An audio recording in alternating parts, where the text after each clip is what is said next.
to start because we don't have a lot of time. You guys know why, so we don't have to talk about that.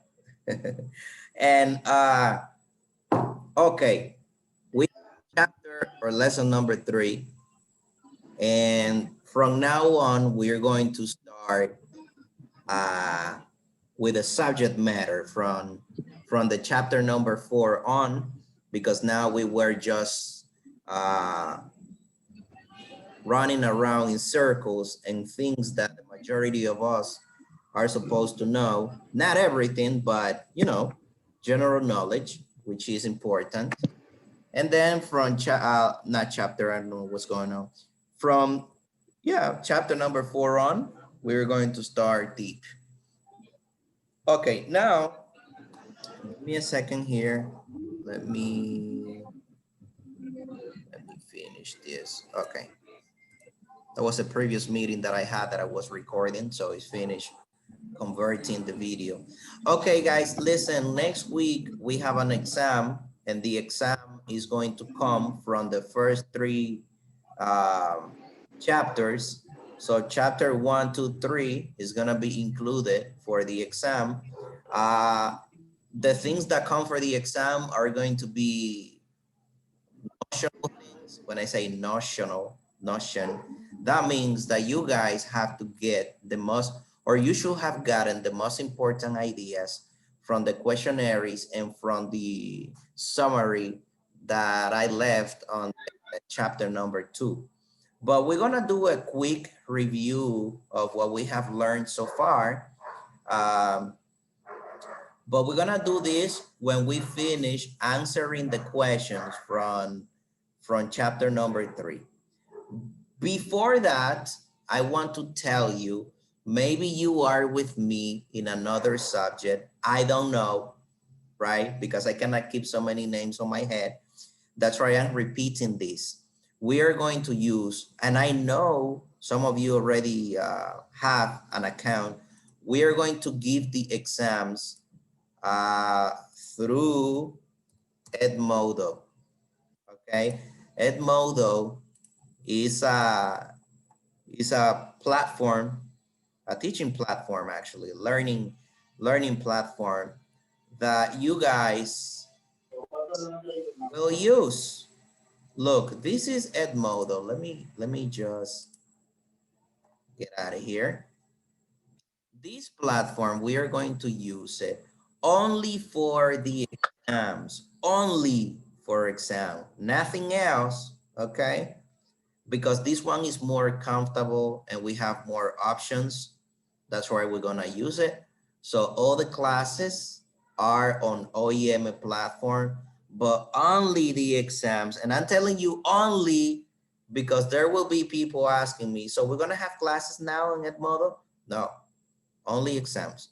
So what I'm going to do, as this is going to be for next Friday, I'm going to make sure that on Wednesday, or even before, I'm going to send you the information so you can go into the class of history and you will see the exam by next Friday. You won't see anything before. I'm going to send you a code so you can go into the class, and then I will tell you when everything is gonna be ready. This is just to let you know. If you have an account in Edmodo, you know what? Don't do anything now.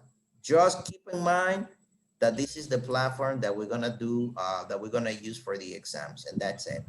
Then 2 days before, I will talk to you about that.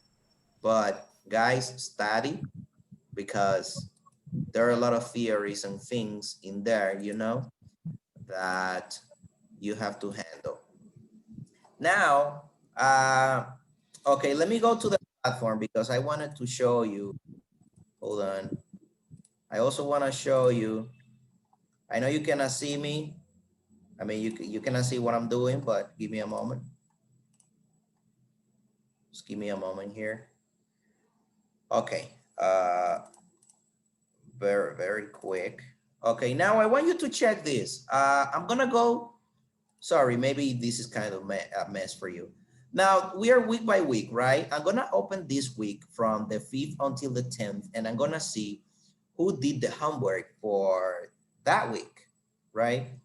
And as you notice, I'm leaving there some comments for you guys. So check the comments because I leave all comments there. And if you notice, there's some people that didn't do homework. You see, no homework, no homework. Guys, this is only very quick for you. So you see, no homework, no homework, no homework. You see? So these people are losing points. But then, sorry, I stopped sharing the screen. But then, let me go back and let's see the homework that we have for this week, which is that one. And it says that the last day for this homework is tomorrow. You see? And check this. There are still people that haven't done homework. Tomorrow, if your power is gone, then don't say, teacher, I have no power. You have to understand. Guys, you have 6 and 7 days to upload this. Don't wait for the last moment, okay? Now, something interesting happened this week. You know what? Not only on this subject, but I discovered that there are many people copying from others on their written works, you know? And I revise every work that you send me. I'm not like the other teachers that you send them a work and you copy and you change the introduction and the conclusion, and then the teacher gives you all the points. No, I go page by page and I read everything you write. And there is a subject where I found 5 people that did the same work. So these people lost the 5 points, each one of them. Here, I found, I'm gonna be honest, I found 4 people that did the same work. Like 2 people did the same and 2 people did the same, right? There are 2 people that did exactly the same. So I suspended the work. So you lost the 5 points. And I left the comments there for you. You will know who you are. So you're gonna see the comments. And there are 2 people that did the same, but you know, they changed the body and they changed the introduction and the conclusion. So I said, okay, very good. I mean, no worries, that's fine. It was good. Like it was not exactly the same, but the same, you know, style, writing, and even the same words. Guys, and you have a problem, you know, the problem that you guys have, and when I say you, I'm not talking about 100%, maybe I'm talking about what 50% of you. I ask you to do a summary of the chapter. I didn't tell you to copy and paste exactly what it was in the chapter. You guys copy exactly what it was there. You didn't add any of your words. Like any of the words, like normal words, you didn't add it. You didn't do connections. You didn't connect paragraph. You didn't do anything. You just copy what you saw in the book and that's it. Even people took images of the book and pasted there. Now, I'm not talking about the images. It was fine there. The little diagrams that you did, it was fine. But when I say images, is that you take like a cap from the text and then you paste it on the Word, document. That is crazy. You know, if you do that next time, then I'm gonna take a lot of points away from you. I told you to do 4 pages of body. Many people did 1, 2, 3, and 4. And I took points away from you. If I told you 4 and you did 3, I took 1 point away from you. If I didn't see the introduction and the conclusion, I took points away from you. I told you exactly what I wanted, but you guys did what you wanted. So I took the points away. And that's it. That's it. That's what I wanted to tell you about this. You know, now what we are going to do is that we're going to go to the questionnaire. I'm going to open up the questionnaire. I'm going to ask questions to see if you found it. I know that there are people that had a hard time trying to find the answers because you had to read a lot, you know? So here we are. Chapter 3, letters and sounds. And the first question is, what is the logographic or ideal, or many people say ideographic. You can say ideal or ideal, that's fine. So what is it? What is the logographic writing? What do you say, Hector? Okay. And I said, when symbol come to stand for idea corresponding to individual words, and each word is represented by separate symbol, the result is ideographic or logographic writing. Okay, right. Guys, what is a logo?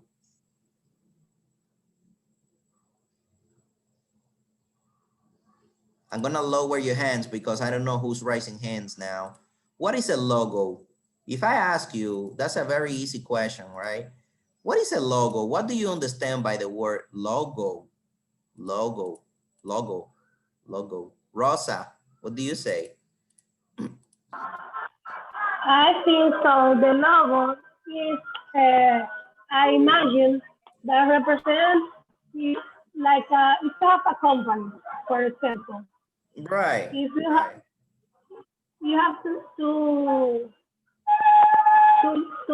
have a picture who represents to your company. For example, I have an center and my logo is the name of my center and flowers. Right. So Rosa says that a logo is an image that has meaning. It's an image that transmits meaning, right? Now, what happens is that before, there was a style of writing that was called logographic, where people created some graphics and that graphics had meaning, right? So that's what they call logographic. Did you guys, no, I'm not gonna go into that. I was gonna ask a question and then we're gonna be talking here for a long time. So I'm just gonna limit my questions to the book. So don't forget, that's the logographic or ideographic writing, okay? When images have meaning and they transmit words. Now, the question is, what is the basis of our alphabetic writing? Tamerlin, what is the basis of it?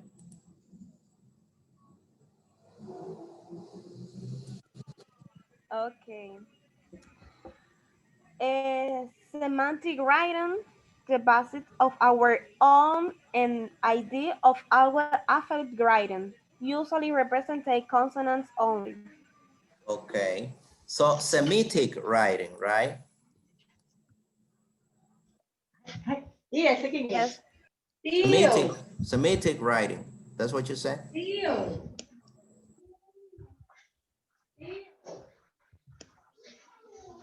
I don't know, the Merly is gone. Okay, guys, look. So the basis of our alphabetic writing is the Semitic. Can anybody repeat what Merly said? What was Semitic? Semitic writing, what was it? Can anybody say what it was again? Semitic writing. What is it? So I see that only Hector and Rosa and Merlin are the ones who did homework. You guys haven't read anything, huh? Sure, but I have my hands. Where? Who is you? I'm Diana. Oh, go on, Diana. What is Semitic writing? Okay. Is writing in is the basis of our own and idea of alphabetic writing. Alphabetic writing. Alphabetic writing, right? We can say that Right. Semitic writing is the mother or the father of the writing that we know today. But who was it who said it? I forgot the name of who was talking before. That Merlin said that there was a huge difference, between the writing that we know today and the Semitic writing. What was the difference? Did you notice what she said, Fabiola? What was the difference between Semitic writing and the writing that we know today, like Spanish or English writing? Well, according to the text says that the Semitic writing usually represents in consonants only. Right, right. That's it. That's it. For example, look at these guys. This is my name, right? Angeles, what do you say? Yeah, I was gonna say about the Semitic alphabet that, as Fabiola said, represent the consonants and was writing from right to left. Oh, okay. Yes, that was. So that's my name. That's my name in Semitic writing, right? How would you pronounce that, huh? Very Sure. Because we said, right? We said that Semitic writing didn't have any vowels. So no vowels for Semitic writing, right? So we take all the vowels away and what we have left are only the consonants. Something like that.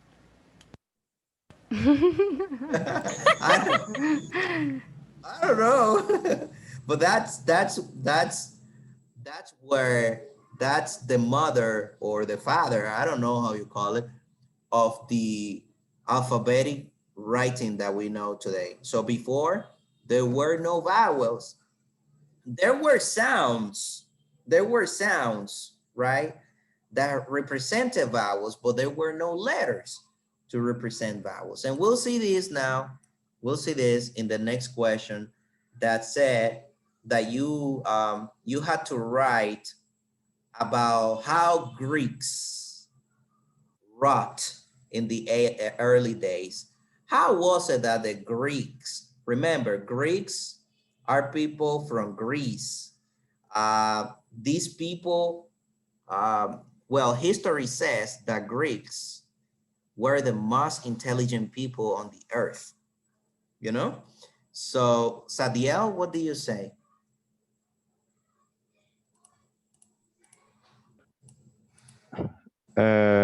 About how Greeks wrote in the early days, right? Uh-huh. Okay.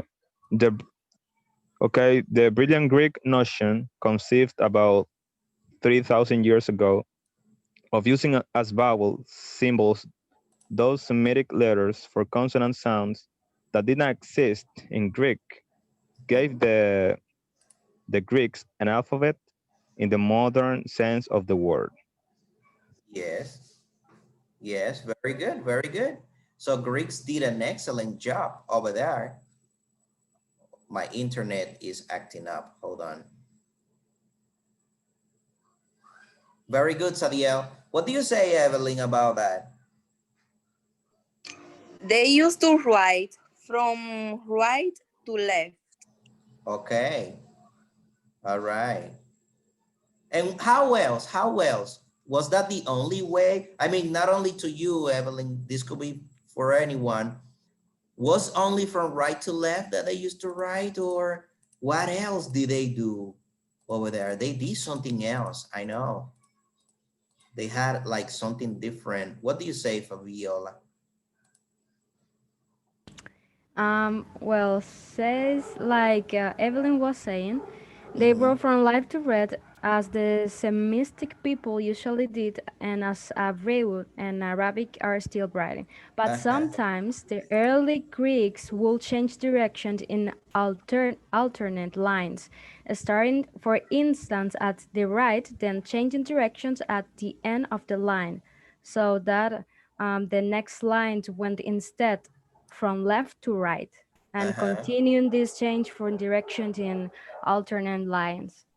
Right, right. Well, guys, I don't remember how you can do this in Word, but anyways, I know you got the idea, right? As you see, guys, we write from left to right. You see? That's how we write. Always left, from the left, you start on the left and you finish on the right. But before, Semitic, right? Semitic was from the right to the left, okay? So now Greeks were crazy. These people were crazy. You know what they did? You know, I'm saying crazy, I'm just kidding. So you know what they did? First, Semitic didn't have no vowels. Greeks invented the vowels. So they adjusted the Semitic writing and they included vowels into the writing. Okay, that's first. Second one, what they did was, now that they were playing with the writing style. When I say writing style, what they used to do was that they started from the right to the left, right? Imagine that you start writing this line, okay, this line from the right to the left, and in the next line, you start writing from the left to the right. You see? So that's how they used to do it. They had the two options. They could write all the time from right to left, or they could do a combination of the two things. Oh, Hector, yes. You can go out, Hector. Just go out and back in, you know? Come back in and see. Okay, now, guys, if you didn't take notes, make sure that you remember this, okay?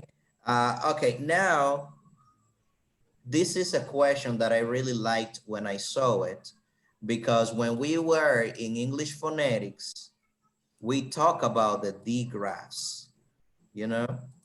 We talk about that. Yep. So let's refresh our minds then. What is a digraph?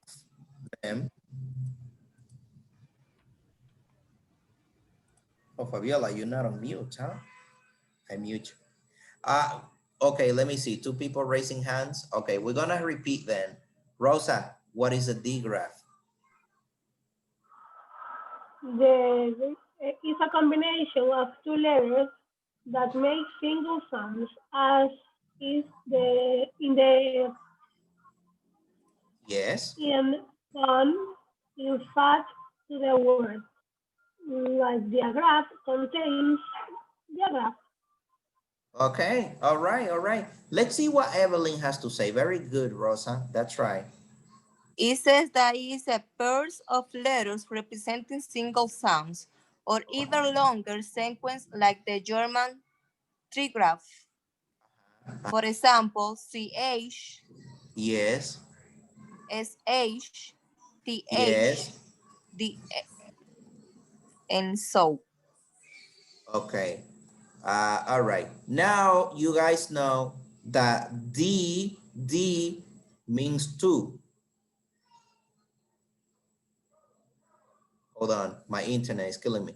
Did you guys, I know you guys know that D means two. Digraph means two letters, okay? Because D is two and graph is graphic letter, digraph. So if we have three graph, that means three letters. In German, as Evelyn said, they use the three graphs, okay? But in English, we normally use the digraph. The digraph is, as they said, when you have two letters and the two letters represent only one sound, okay? Now, when we say letters, we are not only talking about consonants. If we say letters, we're also talking about what? What do you think? Vocals. The Vowel. vowels, the vocals, right? Okay, look at this one. That's one. Look at that. That's another. Look at that. And then you say, how? How is it? Well, I can say, look at this word. And then I can tell you, look at this word. Right? You see? Like the two, okay, hold on. Let's create the words, okay? Let's create the words. Now we have digraphs in here, okay? We have vowel digraphs and we also have consonant digraphs. The first three are consonant digraphs and the first and the last two are vowel digraphs, okay? Here, I'm gonna put it on red so you can distinguish that very quick, all right? And we're gonna get out of there very quick because this is not a phonetic class, just for you to see. So check this, we have church, church. So we have ch is for CH, only one sound. Then we have shame, shame. So sh, two letters, only one sound. Then we have thin, thin. So for TH, one sound. Now we have boom. So you have oo, two letters, one sound.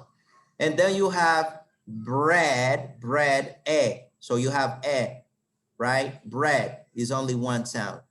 So that's what we call the digraph.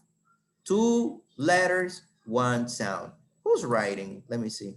Oh, Hector, you're having a hard time with your audio. Right. And that's it, guys. Those are the examples for the digraph, okay?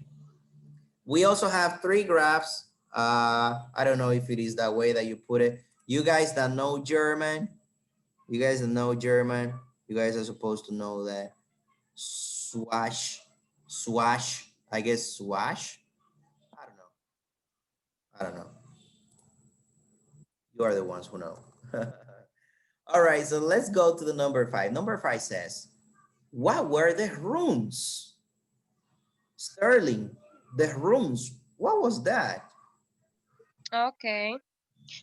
These rooms were early associated with the pagan mystery, and the word room mean secret.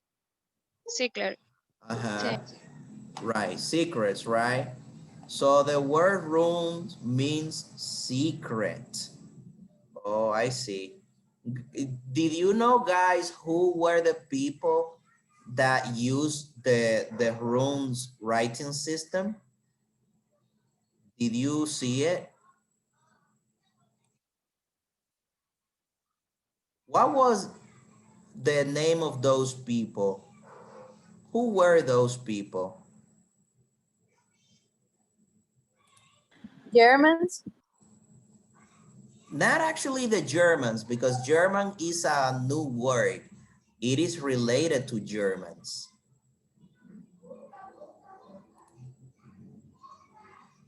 Oh, you guys don't remember, huh? All right, don't worry. The Germanic invaders, Germanic, no German, okay? German didn't exist by that time. Yeah, Germanic. The Germanic invaders, right, that came to Britain, those were the people who actually had this writing system. And I don't know if you guys went into the internet and you guys, hold on, let me see. I don't know if you went to the internet and you saw the rooms, because, okay, let me see if I get it. Okay, I got it. Here I have it. So you see, guys, This that you're checking at on the screen, we can say that this was the rune alphabet. We're gonna call it like that. So these were the signs, right, that these people used. And as you can see here, there is like a little guide down there that tells you, that gives you a relation between this graphic with the words that we know today in English. Who's raising hand? Hold on. Yes, Sadiel. I have a doubt. You can say it runic or runes. I'm kind of confused in that. Well, actually, according to the history, it's actually runes. That's the name of this type of. Yeah, I'm saying because I was investigating, so I see it like a runic alphabet. Oh, runic. Well, because, okay, runes is the name for each letter. So each of the graphic is called rune. You know that people normally create words when they say runic, runic. Runic is like a word that embraces all the letters. But when you say runes, one rune is one letter. So that's why they say the Viking runes and all that. I don't know if you understand. Runic is a word for all of the symbols, right? And rune is for each one of them. Got it. Yeah. Okay, let me see where I was, guys. I was getting lost. Okay, so here we go to what you guys know. And you guys know a lot about this. In how many groups are English consonant sounds classified? Can you mention at least some of them, Eduviges? Can you mention some of them? Yes, in 6 groups, and they are stops, Yes. fricative, affricative, nasals, liquids, and semivowels.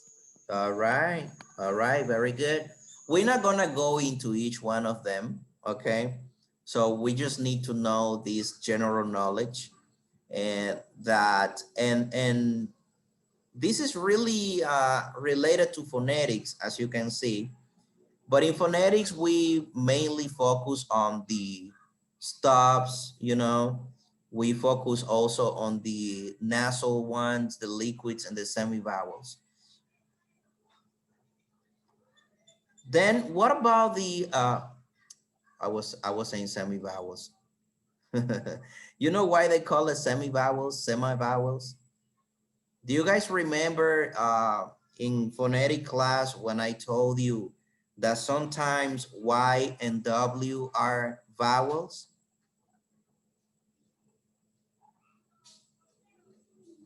You guys don't remember that. That's okay. So the semivowels are the Y and W because they sometimes have functions as consonants, but they also have functions as vowels at the same time. And that's why they're called. Now, just to finish here, in how many groups are the vowel sounds classified, Myrony? In how many? In 6. Yes, can you tell us them? Yes, they are from vowels, central vowel, back vowels, diphthongs, vowel plus R, and unstressed vowels. Okay, all right. You guys know the diphthongs already, right? You know all of them. When I say all of them is because in Spanish we have it. We have them in English is almost the same thing. You also know the unstressed vowels. You know that those are the vowels that we use when we don't know how to say when you encounter a word that has a vowel and you don't know if it is with a long sound or with a short sound, you use them to make people avoid that you don't know it. For example, the word important, you can say important, or you can say important, important, right? So those are the unstressed vowel sounds. You guys know already the back vowels, the front vowels, and the middle vowel because we already gave it in phonetics. So that's how you classify them. And of course, those are the letters. And when we talk about letters, we also need to talk about sounds logically. Do you want to say something else, Myrony?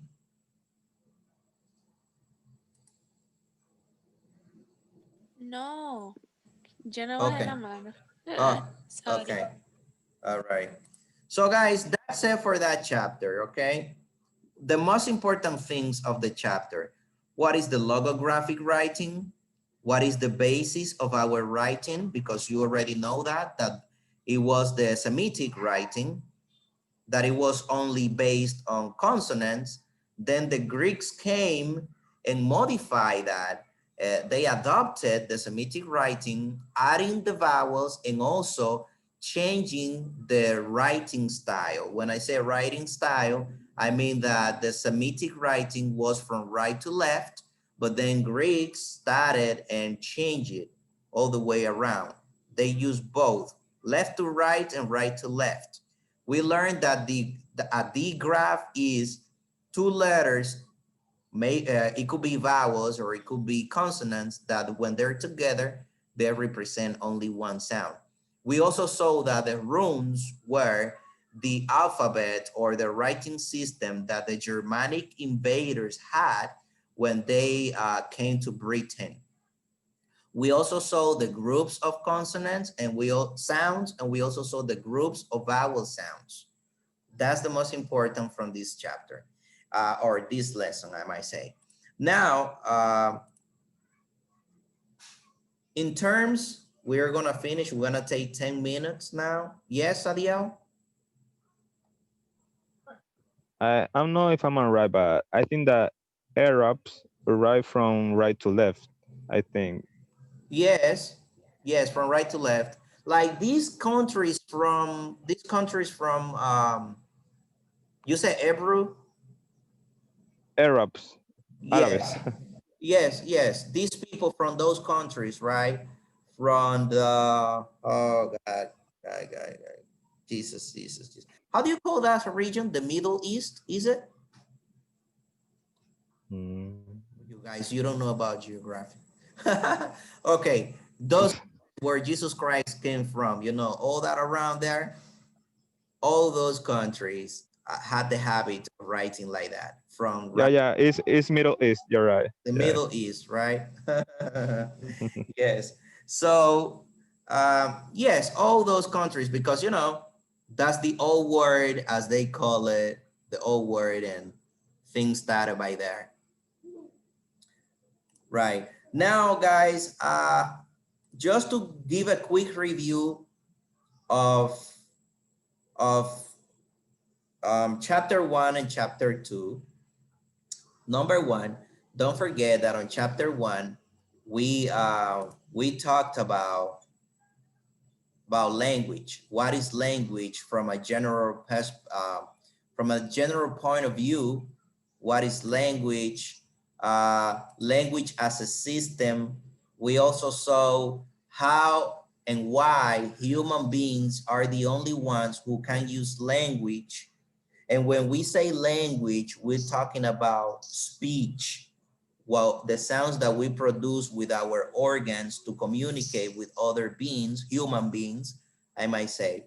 We also talk about why animals cannot use language to communicate. We said that animals have communication systems that are not as the ones that we use. Okay. We also saw that language has many signs.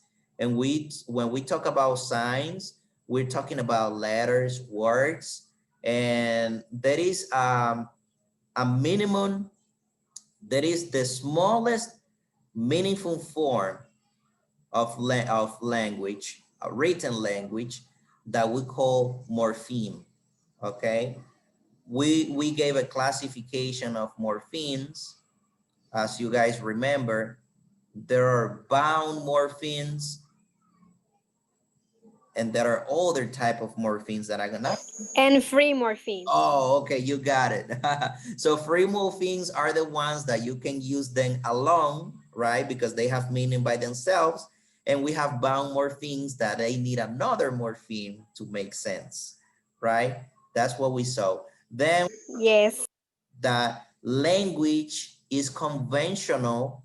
Why? Because we need to get into an agreement of what we are going to use, and we are going to decide what we will use.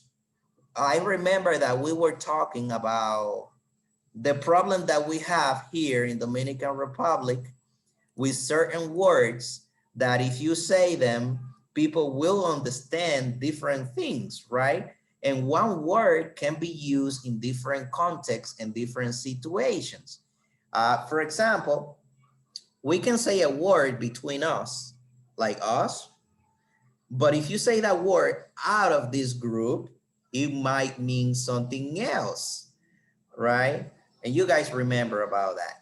So language is conventional, and this means that we have to get into an agreement and determine what to use, what is acceptable and what is not acceptable. That was something else that we talk about that. What about chapter 2? Don't forget that we talk about the organs of speech, okay? When we say organs of speech, we're talking about the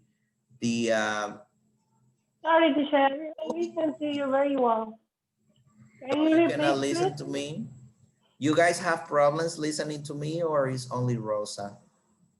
I don't. Oh, it's only you, Rosa, to check your internet. So guys, yes, we talk about the organs that produce speech.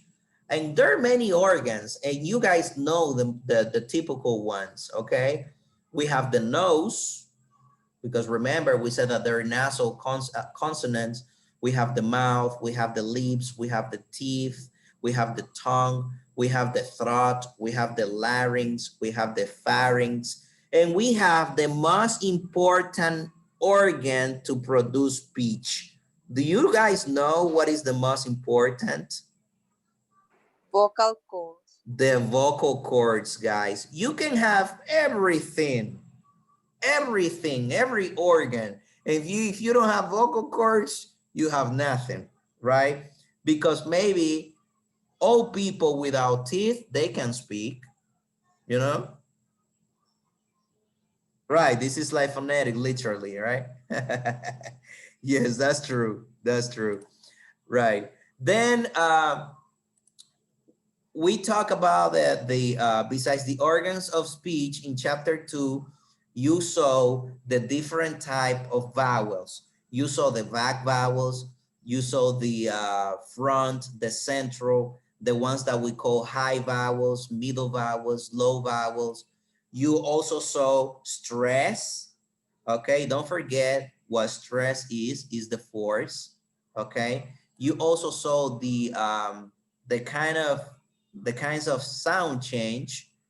You also saw the reasons why some sounds change. You also saw the phoneme, okay? Remember, morpheme, we're talking about letters, words, the smallest piece of word that have meaning or make sense. That's a morpheme. But when we talk about phoneme, we're talking about the smallest piece of speech, of sound that have sense by itself, or that makes sense, sorry. So don't get confused between morpheme and phoneme. Make sure that you study the difference between them.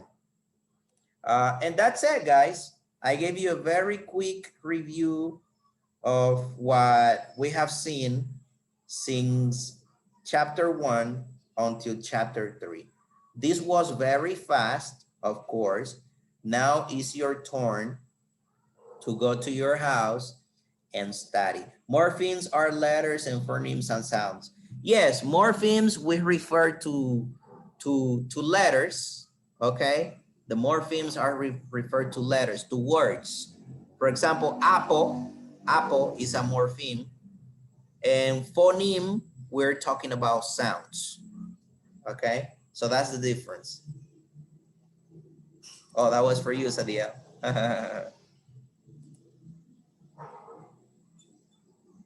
So guys, let me know if you have another question now. We are done. So you guys can go to your next class with your teacher who was not able to be with you in the other class, and you guys were going crazy about that.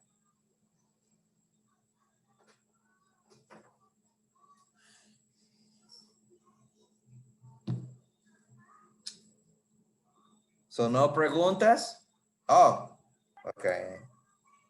I have a question, last question. Yeah. About the exam. You're gonna give like a limited time at the same time everybody, or what? Yes, because I don't want you guys to copy. You are very intelligent doing that. And I studied for 2 years in a master, and I know all the tricks that you guys can do online. But I'm just kidding. No, listen, we're gonna have the exam from 8 to 9, all of us at the same time, and you're gonna have 1 hour. Hi, hello. Yes, Rosa?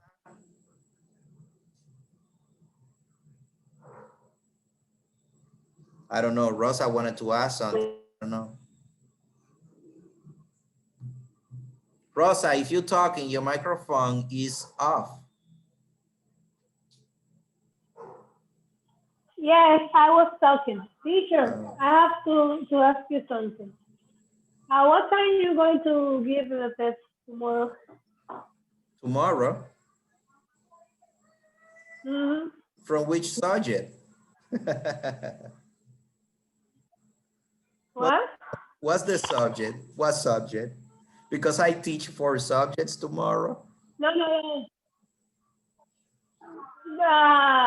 You are you in testing or are you in phonetics tomorrow? No, teacher, the thing is, sorry, I know that. But the thing is, I have to know because like that, I cannot take persons for the time. At that time. I couldn't understand. I couldn't understand you. Okay, just let me know, please. Send me a message then, or write on the WhatsApp group so I can hear you. Okay. All right. Guys, so I see you later. Take care, and you know, tomorrow. See you tomorrow if you have class. Bye. All right. Good night. Bye.